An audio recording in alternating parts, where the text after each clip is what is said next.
down the road, assuming that LeBron will get somebody else. I mean, I don't know what the NBA solution here is. I mean, this is a major problem. They can deny this all they want.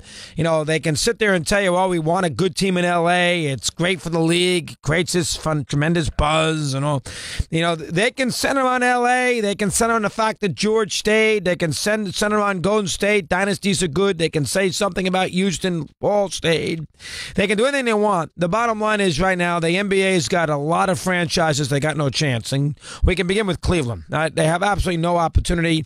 There's no titles are going to be won. And you're not going to convince the fan anywhere in America, anywhere, that there's going to be fair play in the NBA as far as the regular season and the postseason is concerned. The regular season is an exhibition deal to begin with. The games don't mean an awful lot. We've seen that 1,000 times. Teams can coast. They don't need to turn on the engines.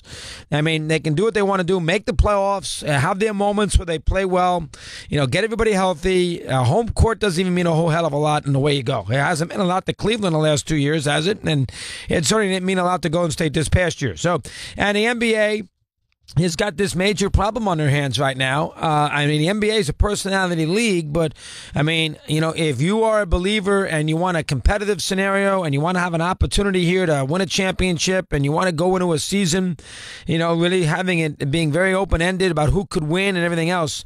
I mean, this year in the NBA, this is worse than anything I've ever seen in baseball. I mean, this year in the NBA, in 2 months, how is ESPN or anybody else going to tell us that anybody but Golden State's going to win a title? How are you going to do that?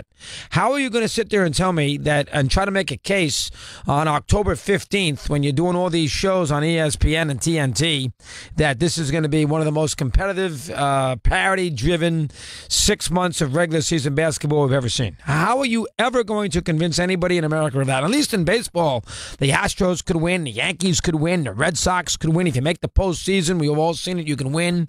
Hockey, we all know how open-ended it is in the postseason. Football puts 6 different teams in the playoffs every year from the year before. I mean, I know that the Patriots usually are in the mix at the end, but still, when you get right down to it, it's mind-boggling how predictable the NBA is, and I just don't know how they solve the problem. I really don't. Now, that's not an issue for today because that's a bigger problem to make sure that every team's got a chance. They've done everything they can in the past to make sure that the worst team has a chance. Obviously, they try to make sure teams don't tank, but, and that hasn't worked either. Penalty kick time, by the way, for England. Kane will take it. They'll lead 1-0 here in a second. This is going to end this game, and England will be in the quarterfinals.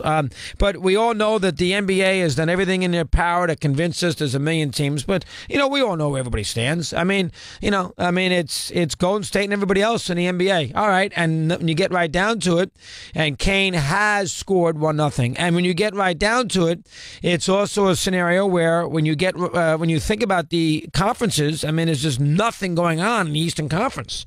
I mean, listen, the Lakers will be fun. New Orleans is competitive. Oklahoma City is second year. Golden State, we all know about. A couple of new players with the Suns. Minnesota's not terrible. Denver's getting better. Same with Utah.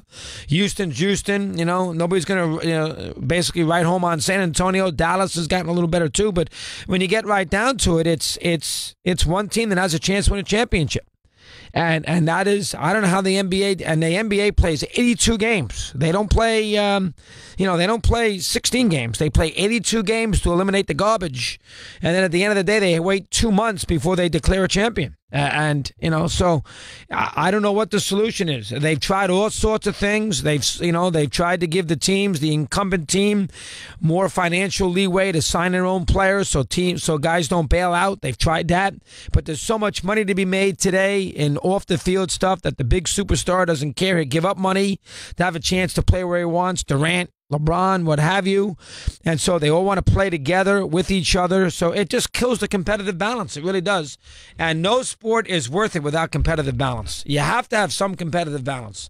And now basically the NBA's got an exhibition game feel to it. Every game is sort of an exhibition game. And I don't know, how they solve it. Now, I think the first thing they're going to try to do is I think they will try to reseed the conference final. I think the first thing the NBA will try to correct, and they don't want to admit outwardly that each conference, there's such a difference in conference play. So they are not going to go to 116 postseason. It's the smart way to do it if you have a balanced schedule, but they're not going to do it right now. So as a result, they take small steps. I think you will see, I don't know when, but I think in the foreseeable future, next year or two, I do think you'll see a reseeding in the conference finals. So at least they give themselves a chance to get the two best teams in the championship series, and they get themselves a spot where, you might get a Golden State-Houston final instead of a Golden State-Houston semifinal. I could see them doing that. I know they've sort of broached the idea. I like 1 through 16 and reseed. I like that via record, but the only way you can do that is if you have a balanced schedule. You can't have 1 through 16 and have 8 teams in each league make the playoffs and then, seed them based on record when, there's a lot better teams in the Western Conference than the Eastern Conference. I mean, Boston and Toronto have inflated records because they're pounding the Detroit Pistons 4 or 5 games a year, while, Minnesota doesn't have as good a record because they, have Golden State twice, they have the Oklahoma City twice, they have Houston twice, and the Celtics and those other teams play those teams once. So, I mean, if you're going to do 116, forget the travel. I mean, if you're going to do, I know travel's tricky in the postseason, and there'd be a lot of, you might have a Celtic, Denver first round best of 5 series, but I mean, forget that. They can work with that. I know it'd be tricky, but they can work with that. It's such a long delay in that first round anyway. The biggest issue they have is it's not a balanced schedule. If you're gonna do this 116 stuff, to be fair, you gotta have everybody play the same amount of games against everybody else equally. Golden State's got to play Boston the same amount of times they play Minnesota, and I don't know if the NBA is going to restructure their league to such a degree where they get that. And so as a result, you're going to have, 8 teams in the East, and 2 of them, really are top 16 teams in the league. And you're going to get 8 teams in the West, and 3 or 4 of them are going to be a lot better than the top 2 or 3 teams in the East, but they can't make the playoffs because of the top-heavy Western Conference. And that's a problem they need to try to fix. But again, unless you do a balanced schedule, I don't know how you fix it. But I think the first thing they're going to do is reseed in the conference final. When? Where? I don't know.